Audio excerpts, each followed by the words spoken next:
एक भक्त बता रहा था, बोला जी ये सतलोक आश्रम क्रोथा जो हमारा नहीं दे रहे इनके साथ ऐसे बनेगी। एक व्यक्ति था, उसने कोई गलती कर दी तो पंचायत हुई, उसने फैसला कर दिया भाई 100 रुपये जुर्माना कर दे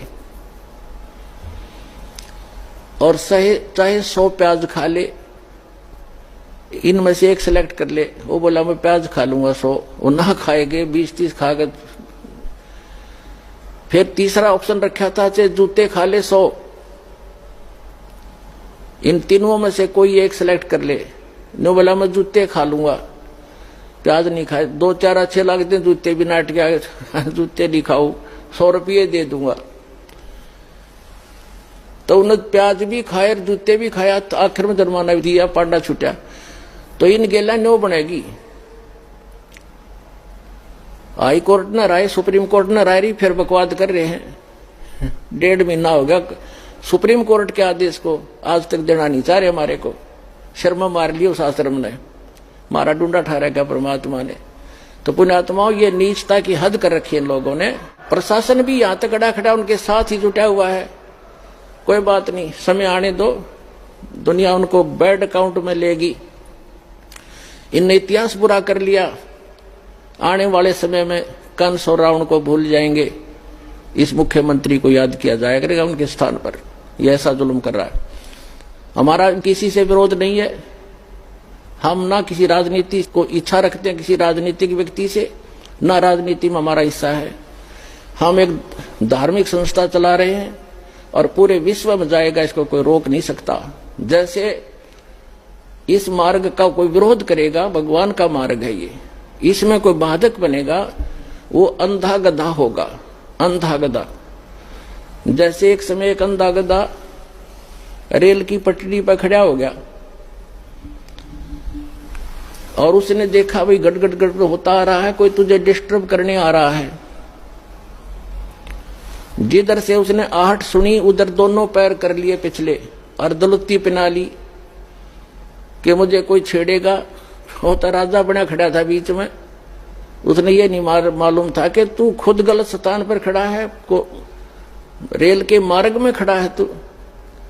जब ट्रेन निकट आई उसने अपनी शक्ति दिखाई, दोनों दुलती चलाई और ट्रेन में पटक कर टुकड़े टुकड़े कर दिया भाई। तो पुण्यात्माओं, इस परमात्मा कबीर जी के मार्ग में ये अंधे गधे हैं जो बाधक बन रहे हैं। समय आएगा परमात्मा इनको वो सजा देगा, याद रखेगा इनकी कई पीढ़ियों तक, और पूरा विश्व याद करेगा ऐसे जालिम लोगों ने जो भगवान के मार्ग में बाधा करते हैं। इन्हें मदद करनी चाहिए। ऐसा परोपकार हो रहा है, लाखों लोगों के सुख हो रहे हैं, बुराइयां छूट रही हैं, समाज की कुरीतियां दूर हो रही हैं, इनको एक आंख नहीं सुहा रही है। तो पुण्यात्मा ये तो थोड़ा सा पिछला दर्द याद आ गया था, वो काटा है दास ने और सच्चाई बताई है। अब सत्संग सुनाते हैं।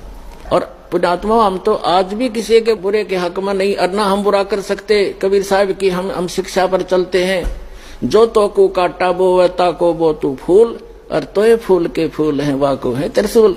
हम बुरा नहीं कर सकते, ना सोच सकते। इतना जरूर है भाई पागल कुत्ते से बचने के लिए लठोड़ी जरूर रखनी पड़े कि जब पागल कुत्ता काटे ना जा, मारा नहीं करते, दिखाण दो उसे। तो हम उस शिक्षा का पालन करते हैं। हमारा कोई बुरा करे हम सपने में भी नहीं सोच सकते, हमारे विधान में नहीं है।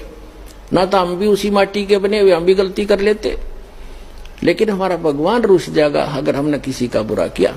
लेकिन वो कौन सा अंधा थोड़ा ही है। परमात्मा कहते हैं कि मेरे तो छानी है, उससे क्या चीज छुपा है वो सब जानते हैं। तो हम आज भी यदि वो आकर अक्षमा याचना करनी पड़ेगी एक दिन उनको, और नहीं तो भयंकर पाप के भागी हो जाएंगे। आज भी आकर वो अक्षमा याचना करेंगे और भक्ति करेंगे तो हम सहर्ष उनको आम बच्चों की तरह स्वीकार करेंगे। लेकिन शायद उनके अंदर इतनी बुद्धि नहीं है, अहंकार में खत्म हो चुके हैं वो सभी हमारे भाई हैं। पूरी पृथ्वी के प्राणी हम एक परमात्मा के बच्चे हैं, हमें तो पता लग चुका है। ठीक है, घर का बालक या कोई पालतू कुत्ता भी पागल हो जाए उससे बचना पड़ता है, फिर वो अलग बात है। लेकिन पूरे संसार के जितने भी प्राणी हैं, हम एक पिता की संतान हैं और सबके उद्धार के लिए प्रयत्न है।